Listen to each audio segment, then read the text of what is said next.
Hello दोस्तों, मेरा नाम ज़ैन है और मैं अहमदाबाद का रहने वाला हूँ। कुछ ख़ास नहीं है, फिर भी ठाठ-बाट से रहता हूँ। एक बार मैं और मेरा परिवार सब साथ में बैठे थे। हमारा एक नौकर था जिसका नाम प्रेमजी था। पापा ने कहा कि घर का काम करने के लिए एक औरत की ज़रूरत है। तो प्रेमजी ने कहा कि मेरे गाँव में एक नेपाली है, उसका पति उसको छोड़ के भाग गया है। तो पापा ने कहा उसको यहाँ ले आओ। अगले दिन वह उसको लेने चला गया। शाम तक वह उसको लेकर आ गया। हम सब वहीं बैठे थे। वो कसम से इतनी सुंदर थी, आप तो जानते ही होंगे कि नेपाली कितने सुंदर होते हैं। तो पापा ने उससे थोड़ी पूछताछ की। फिर उस दिन से वह हमारे यहाँ काम करने लगी। मेरा तो मन उस पर आ ही गया था। अब तो मैं बस समय का इंतज़ार कर रहा था। उसका नाम रेनू था। उसकी उम्र 32 के आसपास होगी, लेकिन अगर आप उसके ऊपर के आम को देखोगे तो आपका भी नागराज पोटली से बाहर आने लगेगा। वह उनको अपनी थाली में छुपा भी नहीं पाती थी।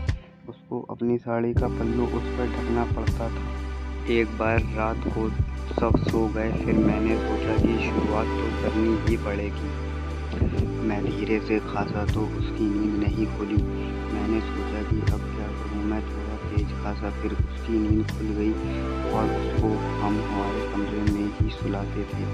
मैं, मेरी दादी और रेनू, हम तीन एक कमरे में सोते थे और पापा मम्मी अलग कमरे में सोते थे। मैंने एक बार और खांसा तो वो उठी और मेरे लिए पानी लेकर आई। मैं पानी पीते हुए उसके आंखों को देख रहा था। उसने मुझे देख लिया। उसने अपनी साड़ी का पल्लू उस आम की थैली पर ढक लिया। मैंने तुरंत उसके सामने देखा। मुझे हंसी आ गई। वह भी हल्के से मुस्कुरा दी। फिर वह सो गई और मेरा हाथ तो मेरे नागराज पर था। सोच रहा था कि उसकी गुफा के दर्शन कब होंगे। अगले दिन मैं दुकान से पहले ही गुब्बारा लेकर आया। रात के 9 बजे थे। वह दादी के बाल बना रही थी। मैंने कहा मेरे भी बना दो। उस समय मेरे बाल लंबे थे। मैं तेल की शीशी लेकर आया और उसको दे दी। उसने कहा इसका मैं क्या करूं? मैंने कहा मेरे बालों पर तेल से मालिश कर दो। तो वो मेरे पीछे बैठ गई। मैं उसके आगे पीठ करके बैठ गया। दादी अंदर वाले कमरे में चली गई तो मैंने अपने सर को उसके आमों की थैली में रख दिया। वो पीछे हो गई। मैंने थोड़ी देर बाद फिर ऐसा किया, लेकिन इस बार वह पीछे नहीं हुई। मैंने थोड़ी देर तक ऐसे ही किया तो कहने लगी ये क्या कर रही हो? मैंने कहा मालिश कर भी रहा हूँ और करवा भी रहा हूँ। तो वो हंस पड़ी। मैंने कहा रात को मैं आऊँगा तो वह मना करने लगी। बोली तुम्हारी दादी यहीं पर है, मैं जब खांसूँ तो तुम अंदर वाले कमरे में चली आना। उसने कहा नहीं, किसी को पता चल गया तो मुझे नौकरी से हाथ धोना पड़ेगा। मैंने कहा उसकी चिंता तुम मत करो। देखो तुम्हारा पति भी तुमको जवानी में छोड़कर चला गया है। मुझे पता है इच्छा तुमको भी होगी, लेकिन वह कुछ बोली नहीं।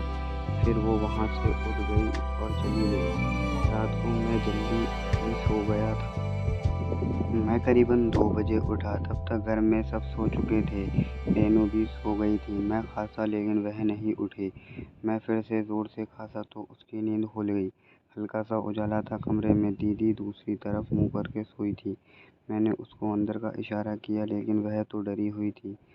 तो मैं खुद अंदर चला गया और उसको इशारे में कहा अंदर आ जाना।